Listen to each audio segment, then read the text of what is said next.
When the silence of the night sky over Kashmir was broken on April 29, 2025, it wasn't by a sonic boom or a missile strike. It was broken by something far more historic and far more consequential. It was broken by a signal, the unmistakable electronic signature of an engagement that would redefine not only the military balance of South Asia, but the global perception of technological supremacy in the skies.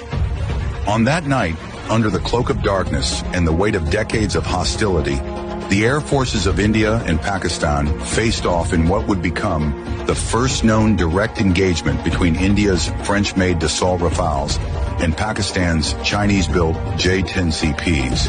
And for the first time in the history of modern warfare, a Chinese-manufactured PL-15 air-to-air missile, long theorized, feared, and analyzed, was fired in active combat, not in a training range or a closed simulation, but in the real sky against a real Western adversary.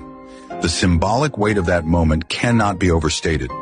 For years, Western defense analysts speculated about the PL-15. With its range exceeding 200 kilometers, active electronically scanned array AESA radar guidance, and two-way data link, the missile represented the cutting edge of Chinese aerospace engineering. But until that night, it had never been used in live combat. That moment, when a Pakistani J-10CP pilot locked onto an Indian Rafale and launched a PL-15, marked the beginning of something unprecedented. The first ever use of Chinese next-generation missile technology in a peer-to-peer engagement. Not against insurgents or outdated aircraft, but against one of the most sophisticated Western fighters in operation. The PL-15 was no longer a rumor, no longer a theoretical threat on PowerPoint slides. It was now a weapon of war, and yet the world almost missed it. There was no bombastic announcement, no press conference, no smoking wreckage on the ground. What unfolded was a quiet but powerful shift, a stealthy chess move in the sky, where strategy, software, and split-second decisions changed the future of air power. It began with an incursion alert, Indian surveillance picking up high-speed targets crossing into contested airspace over the Kashmir region. Within minutes, Rafales were scrambled from bases in Ambala and Hasimara.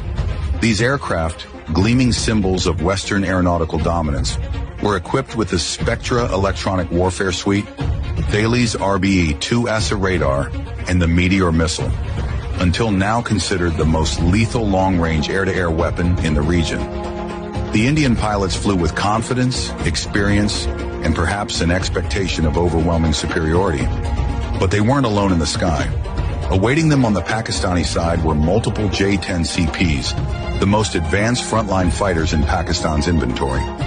Built by China's Chengdu Aerospace Corporation, these aircraft had been upgraded to match and exceed many of the capabilities found in Western 4.5 generation fighters.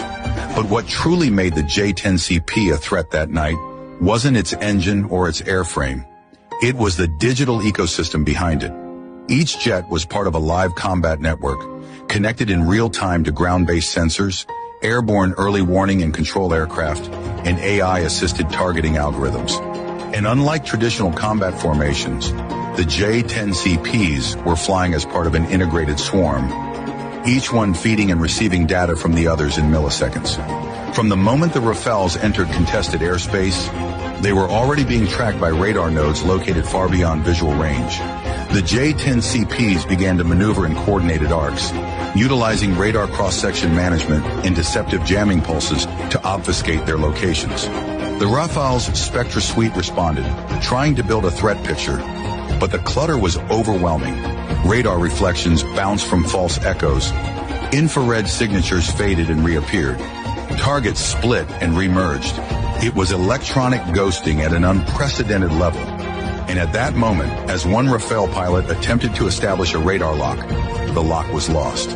Then another. Then came the missile alert. The first PL-15 had been launched. That moment, a digital lock from beyond 150 kilometers, a launch command passed through an AI-vetted fire control system, and a sleek, ramjet-powered Chinese missile streaking through the upper atmosphere toward a French-built aircraft signified the crumbling of a long-standing assumption. That assumption being that no non-Western Air Force could successfully use its indigenous weapon systems in real combat to challenge a frontline NATO standard fighter. The PL-15's guidance system, built on AESA radar, similar in class to Western systems, but tuned to operate in heavily jammed conditions, allowed it to maintain lock even under Spectra's defensive scrambling. For the first time, the French-Indian fusion of stealth, jamming, and sensor resilience faced a missile with equivalent, or possibly superior, electronic resistance. The Indian Rafale, evading at full throttle and deploying countermeasures, managed to break radar lock at the final moment, but not without consequence. The engagement disrupted the formation. Communications went dark. Indian pilots reported scrambled data links, delayed targeting information, and overlapping threat indicators. One pilot later recounted feeling like they were flying inside a maze of mirrors, never sure if what they saw was real or a decoy. The Rafales were forced to disengage, unable to effectively return fire. Their Meteor missiles operating in a heavily jammed environment failed to achieve lock before safe engagement range. For the Indian Air Force, this wasn't just a tactical retreat.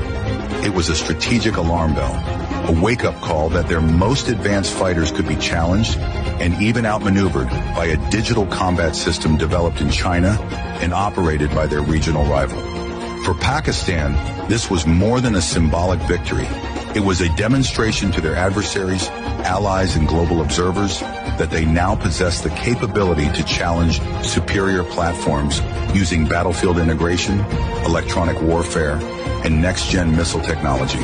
And for China, it was a moment of profound strategic validation.